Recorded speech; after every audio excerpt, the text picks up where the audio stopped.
And it's a very good morning to all you beautiful people out there on this Friday, the 26th of the 6th, 2026. That's a mouthful. But in today's date, we have 3 twos and we have 3 sixes. You will not see that again. 3 twos and 3 sixes. You will not see that again. So, awesome. Welcome to another video of the Federal Alliance of Southern Africa on this Friday morning. And we are going to speak this morning about a very interesting subject, and that is what parts of the South African Defence Force, National Defence Force, do we need to enhance and rebuild when the time comes? We've already spoken about building it as a defence force, but now we need to look at some of the elements that comprise this defence force. However, like in our case, we do not have this. And we are going to use the United States an example and see if we can build on that and improve on that, or change it in some way that it will fit into the South African context. So, it's winter. Let's have some coffee and let's see how we can take this chat further.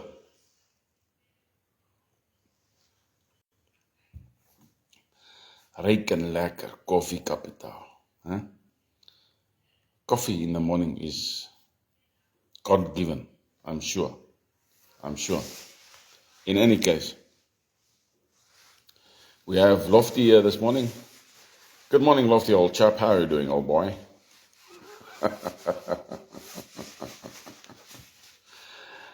I can throw the English language.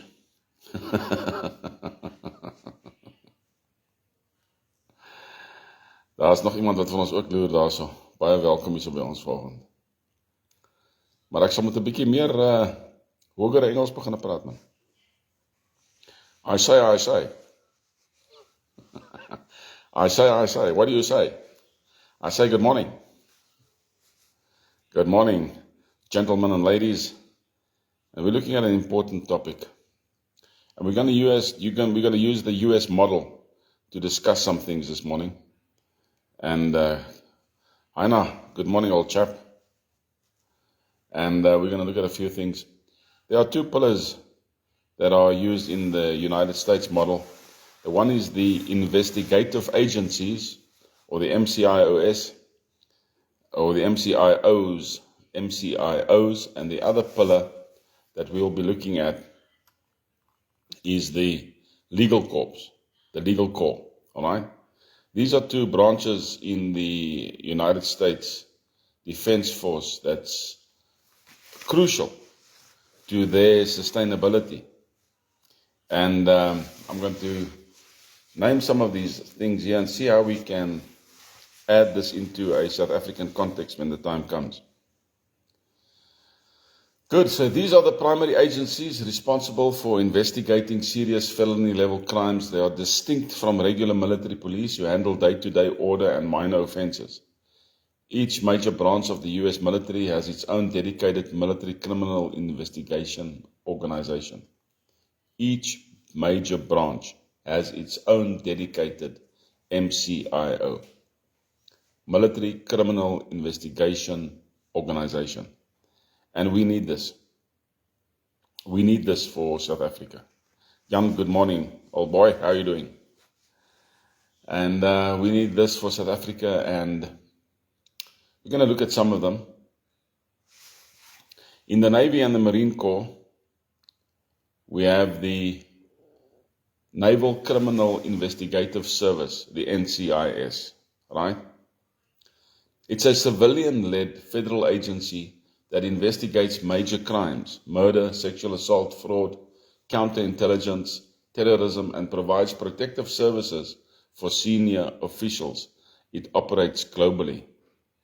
They have the head of the NCIS, for example, is also what they call SECNAV, or the Secretary of the Navy. He's also the head of this branch, as well as other branches. So each branch has a secretary, right? Who has a lot of power. And they all fall under the Secretary of the Ministry of Defense or the Ministry of Defense. In our case, it will be something different. It will be the Federal Defense Minister. So we'll have Federal Secretaries of Navy and stuff like that. Johan, good morning. So they have the NCIS, and it's interesting about the NCIS, it's a civilian-led federal agency. And they have major power. When they flash that badge, it's like they are the FBI or the CIA. They have huge amounts of power and jurisdiction. They can go anywhere, right? They are blocked by some secret acts. However, they have a lot of influence in the military might of the United States. Then we have the Army Criminal Investigation Division, the CID. It's the largest military criminal investigation organization. It's the largest one. Rudy, what say? Good morning, old boy. The largest MCIO with approximately 3,000 personnel. Well, for a huge military force like the United States, you need something like this. It investigates felonies, war crimes, cybercrime for the Army, and reports to the Secretary of the Army. Then you have the Air Force one, the Air Force Office of Special Investigations, the AFOSI. Why would they have a longer name? In any case, but they have a longer name. They handle criminal investigations, terrorism, espionage, and counterintelligence for the Air Force and the Space Force currently, because the United States has a Space Force. Take me to your leader, alien. Then we have the U.S. Coast Guard. They have the CGIS, which is something different. These are the boats operating not specifically for the Navy, but for the protection of the coastal borders and such of the United States. And it's a smaller service that covers felony crimes and maritime security for the Coast Guard. Right? So we have the Coast Guard and we have the CGIS that covers those kind of criminal investigations. So each one has their jurisdiction. And when I go through these things, it's quite amazing how they compete. You know, it's our case. It's our jurisdiction. You know, they are all out to ensure that they do their jobs well, with excellence, which we don't have in South Africa at all. We don't have a dedicated force that can really say we are handling our jobs well. We don't. It's a crap hole at the moment here in South Africa. Then you have the second pillar, which is the legal pillar. They are separate and independent from the jural department, yet they work closely together. It's the legal corps. It's called JAG, right? It's called JAG. It's the Judge Advocate Generals. There's another title. That's why it's called JAG. The Judge Advocate Generals Corps. And they report to this gentleman. The judge advocates are commissioned officers who are also licensed attorneys serving as the military's full service law firm. So they have a law firm in the military. They don't have to go outside to get a lawyer or an advocate or whatever. They do it inside the military, which is quite amazing. So they represent the Army, the Navy, and the Air Force, and the Coast Guard. And they have key functions: military justice, prosecuting and defending, court-martials, military trials, advising commanders of the Uniform Code of Military Justice. This is quite interesting, the Uniform Code of Military Justice. The operational law, advising on the rules of engagement, the law of armed conflict and international treaties. Legal assistance, providing legal services to service members and their families on personal matters like wills and family law. They are all involved in those things that the normal person on the street will also be involved in. You have a will written out where you leave everything to whomever you want to leave it to. I have a will that I don't know where. I think the last will I did was many, many years ago. It's somewhere, I think, in Old Mutual. I'm not sure. In any case, administrative law advising on contracts, personal matters, and claims. So they are quite effective and quite busy. It makes it easier for the personnel of the Navy or the Air Force or the Army. They don't have to go to a separate attorney. Hulle hoef nie 'n prokureur op straat te gaan soek nie. Daar's sekere fooie verbonde aan die ouens se dienste en dis militêr. So ek weet nie eens dat die fooie sal baie wees nie. I don't even think that the financial implications for people serving in the military when it comes to the use of these legal branches are that high. I think it's an absolute benefit, but I have to still do research on that. Good, so they are quite busy. We need to adapt this to a new peacekeeping force in South Africa. We have the SANDF, the South African National Defence Force, which can't defend anything. Right? That's what we have. Our force is a unified force. The Army, the Navy, the Air Force is all under one branch. And they are not independent of one another. So our Defence Force currently is a centralized command and has specific needs. So let's have a look at the current setup. We have two components currently that are parallel to the US system, but they face significant challenges. It's the truth. With everything falling around and about us, they do face significant challenges.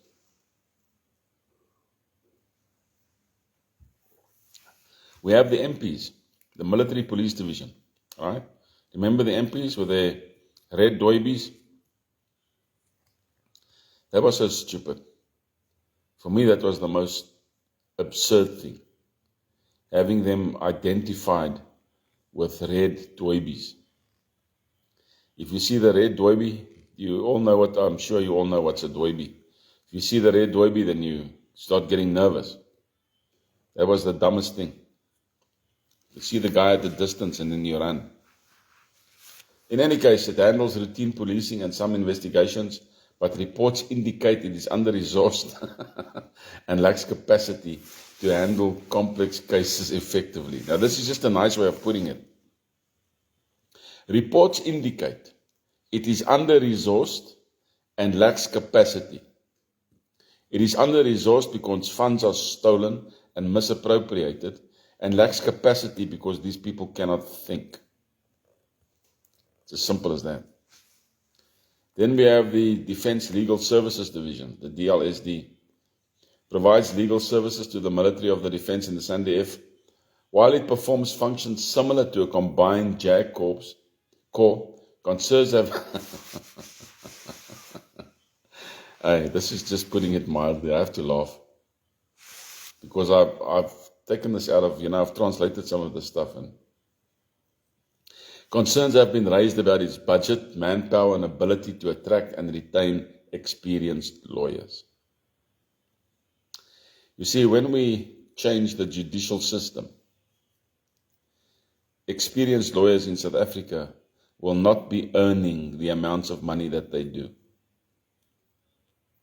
Because our whole constitution, our whole law system is going to change. It's going to change to common law. And there are far more different aspects to look at than just what they are currently looking at.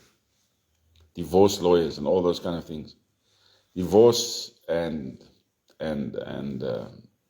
other legal matters will be dealt with far more expediently than what has been done in the past. Cases we want finished in 24 hours to a week at the latest. End of story. Don't want to struggle, right? If a case is cold, it goes to the cold case division and they work on it until it's done. A practical roadmap for replication in South Africa. The following steps could be considered. We have to strengthen and strengthen and semi-independent investigative unit. Instead of creating multiple service-specific MCIOs, the existing MP division could be reformed and enhanced. Although I would suggest that we seriously look at independent divisions. Rudy says the MPs had also had a white arm strap. Yeah, they had these white things that they had on their arms where we had our brown and our units design on. But I really think we need to have a relook at that. It looks stupid. Right? Objective is to create a professional, specialized, and semi-independent investigative command to handle serious crimes like corruption, fraud, major theft, sexual assault, reducing reliance on the South African Police Service for internal matters. The SAP or the new peacekeeping force will have no say in the military. Zero. Right? No say, no jurisdiction. Nothing.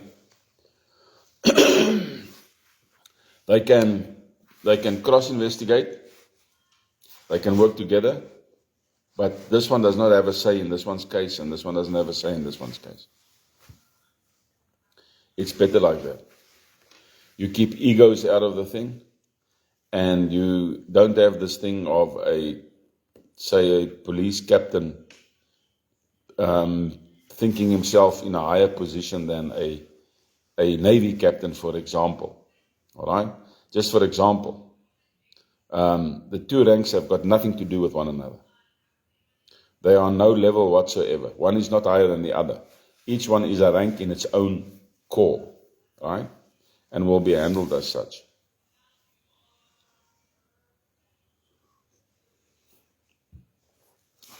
The challenge is, of course, the military police at this moment struggles with expertise and resources. There's over 2,900 criminal cases handled by too few investigators. Oor die 2,900 sake wat nog nie eens behoorlik behandel of na gekyk is nie. Tans, huidiglik. En ek dink daai syfer is nog onder die ware syfer. 2,900 cases. And I still personally believe that that figure is deflated and it should be inflated a bit more. It should be. The creation of a dedicated special investigations unit within the military police with its own budget, specialized training, forensic, cyber, and direct reporting lines could help address this. Absolutely. All right, absolutely. Expand and specialize the legal corps. I would like a different legal corps for the Federal Alliance, and it's something that we need to look at. We've got a lot of work, people. I keep on saying it. Every time I do a subject, I show you guys out there how much work we actually have, how much employment possibilities there are, right? From struggling lawyers to, guys just out of university and they want a place where they can start and build on their work ethic and all that. These guys can be drafted into the South African Defence Force, the Federal Defence Force, the FADF, the Federal Alliance Defence Force. They can be drafted into the FADF and they can work there for a period of a year to 2 years, and then they can build a career in the FADF. Isn't that amazing? When you get to a point where you do things right, success is inevitable. Let me say that again. When you do things right, success is inevitable. Julle kan sê, broeder, ek het so gesê. En ek gaan sommer dit nou neerskryf. Right? When you do things right, success is inevitable. As jy dinge reg doen, is sukses onvermydelik. As jy dinge reg doen, is sukses onvermydelik. So take that with you. So obviously the current Defense Legal Services Division could be and should be expanded to more closely resemble a full-service JAG Corps, like in the United States. I like their system. Their system works. The objective is to bolster our group with more specialized judge advocates for each service arm, Army, Navy, Air Force, to better address specific operational law needs, such as maritime law or space law. Now you see here, in this, when I did this, we were still thinking of maritime law, but this is now, there's now major change coming in this, which is now common law, right? The challenge currently, as the DLSD, that's the current defense system, judges system in the Army, has noted budget constraints that make it difficult to recruit lawyers at market-related salaries. To address this, a hybrid model of recruitment could be explored, similar to the current practice of training members from within, what I just mentioned. Additionally, creating a clear and attractive career path for legal professionals with specific military expertise is crucial. Serve, become a lawyer, get a career. Enhance legal training and integration, as seen with the DLSD's recent exercise Mafadi. There's a growing recognition that legal officers must be warfighters who understand the operational environment. This is a key principle of the US JAG Corps and should be expanded. Right, so servicemen can be brought into this. Right. Foundational steps addressing judicial independence. Before modeling new institutions, the integrity of the current legal framework must be secured. We understand that. We've spoke about sorting out our legal system. So we first have to do that. Then we can expand it, right? Then we can have a look at this. A key test case is the ongoing constitutional challenge in the O'Brien matter, which highlights how political influence can undermine military injustice. This is a fact. Verskoon my, ek het my oor 'n bietjie aanvat hierso.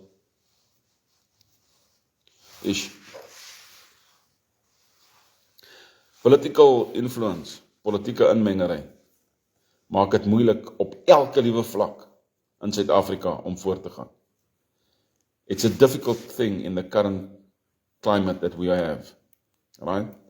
This coming week we're going to have one or two, they're still deciding on the days, we're going to have some meetings, some Zoom meetings, that's going to determine the way forward for the Boer nation, the Boer state specific.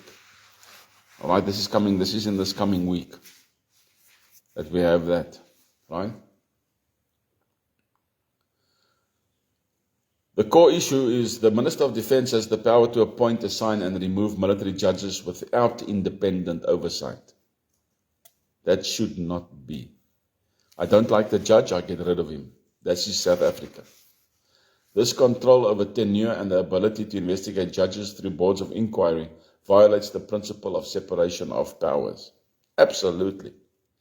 Recent progress. In response to a constitutional court ruling, the Defence Amendment Bill and the Military Discipline Supplementary Measures Amendment Bill have been tabled. It has been tabled, which means it's going to fall off the freaking table. These bills aim to exclude military judges from being subjects of boards of inquiry, revise the appointment process for military judges, strengthen the administrative independence of military courts, and then the next step would be this legislative process must be fully implemented and safeguarded. That's the next step. However, when we do this, we're going to start from a clean slate. From a clean slate, we're going to start and we're going to just change everything, man. Boom, shalalaga. Verander alles. Sit die goed in plek, maak dit gemene wet, and that's it. Boom. Alright? Geen interference nie. You have an ombudsman that can monitor these things, make sure everything is above board, and that there's no political interference from any sector. That there can't be interference. There cannot be interference from the army side into the Navy side. There can't be interference from the sovereign people side into the Defence Force side.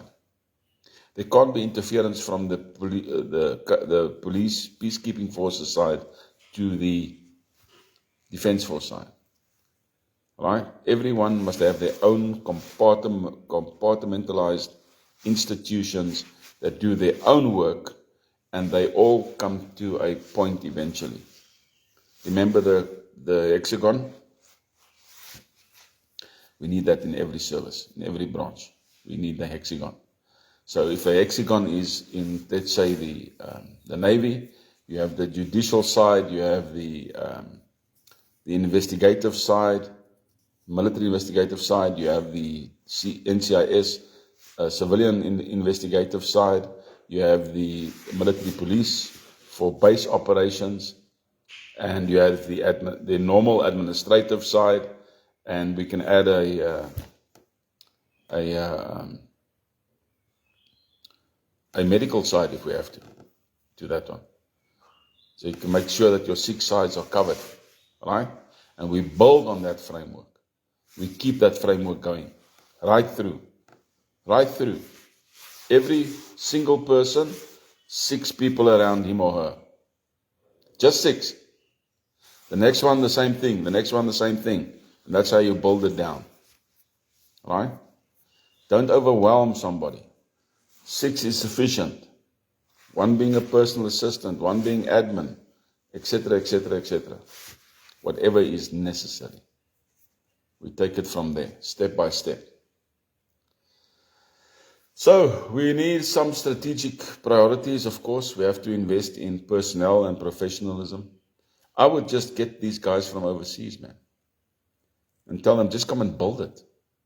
Right? I'll get special NCIS personnel, JAG personnel, that know their institutions inside out. And we just build it. And every institution has its own polygraph testing unit as well. So we'll have that in the peacekeeping force, and we'll have that in every branch of the Defence Force. Right? We'll have that. I'm seeing guys, ladies and gentlemen, I'm seeing a future that's amazing. And by the grace of God, I'll live long enough to view it, to see it. Right? So I'm looking towards that kind of a future. In any case. Good.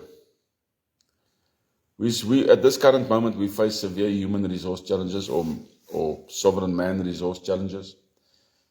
The workforce is aging, career progression is limited, the major share of the budget is consumed by the government, leaving little for operations and training. There are also a high number of acting appointments which undermine stability and accountability. These guys don't know what they're doing. So we need a clear exit and rejuvenation plan, a clear exit. Right? Even an aging workforce, it doesn't matter if there's an aging workforce. If you are still competent, you can work until you fall over. And then we have a military funeral for you. End of story. Sit you in the cool kas and tata bye-bye. This is just flesh. That's all. We are flesh. Prioritize merit-based appointments to fill vacancies, moving away from temporary acting roles. Ensure market-related remuneration. So we can do all of these things, guys. Proper management, etc., etc. Implement military justice reforms. It's important. The goal is to ensure that military courts are competent, independent, impartial, in line with the Constitution. Actionable steps that we can take, of course. We have to leverage funding and enhance accountability. The problem is currently the SANDF has been flagged for ongoing irregular and wasteful expenditure, procurement failures and non-compliance with Public Finance Management Act. They don't know how to do it. In plain English. Right? They rather steal than work. Actionable steps. 2.7 billion rand allocated for defense operations over the medium term. Additional 687 million to ensure it can effectively do the work. We set up a portfolio committee, build trust through internal culture. There are other actionable steps. I'm not giving you everything that I have here. Conclusion, a realistic path forward. We start with justice. We invest in the people. We enforce accountability. And we foster a culture of service. Those 4 things. Start with justice. Invest in people. Enforce accountability. And foster a culture of service. Right? Let's see what's the time. 8:01. So all these things are what we are going to do. Klink dit goed?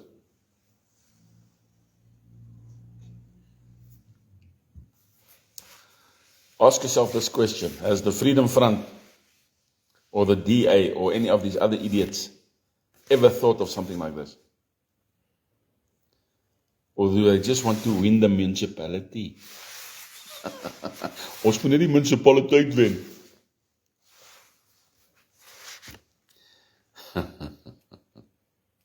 There is no group currently in South Africa that can bring change. The change we want, the change we need, except for the Federal Alliance of Southern Africa. We don't just talk, we have a plan. A plan that is executionable.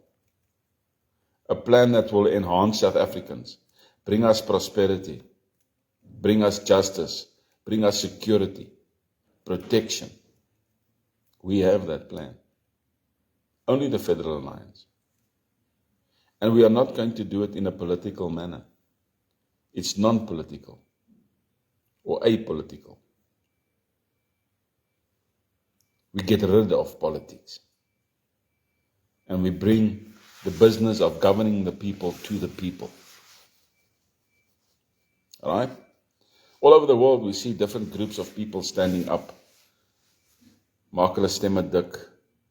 People in new presidents in conservative countries, or rather, conservative presidents coming into position all over the world now. Slowly but surely, we see this happening. And we have to go the same route. We have to do it right. We have to do it right. Supervisory Governing Council, the federal board, and giving each state the right to be independent, self-governing, and self-sustaining with the alliance of other states. And together we can grow into something formidable. Formidable. Formidable. In any case, for those of you who enjoy sport, our Bafana team did not disappoint. They beat South Korea, and now they are taking on Canada on Sunday. This is the first time that this has happened in the history of South Africa, that we've broken through and we've gone through to the what do they call it? Not the playoffs, but you know what I mean. We've gone into the next level, which is amazing. Our cricket ladies are doing great. The Springboks smashed the Barbarians last week, and not that it really was a game that had much of importance, except for the coaches maybe. And this coming weekend, not this weekend, next weekend, it's England, and that's going to be fun. Hopefully we can smash them as well. I'd like to see we do 100-0 on England one day.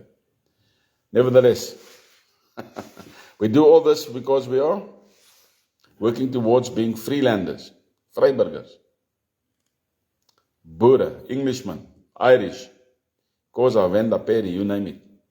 Separate, individual, yet dependent, working together, functioning different units but functioning as a whole, which is an amazing thing to do. I think we will be the only nation on earth that will be able to get that right. No rainbow rubbish. No rainbow rubbish. Just getting it right. And with God is unity, strength. There's no other way. There's no other way. I'll always keep you guys informed of what's happening. Don't forget us. We need your help, right? Don't forget us. And everything is nice and good and great. Have a fantastic weekend.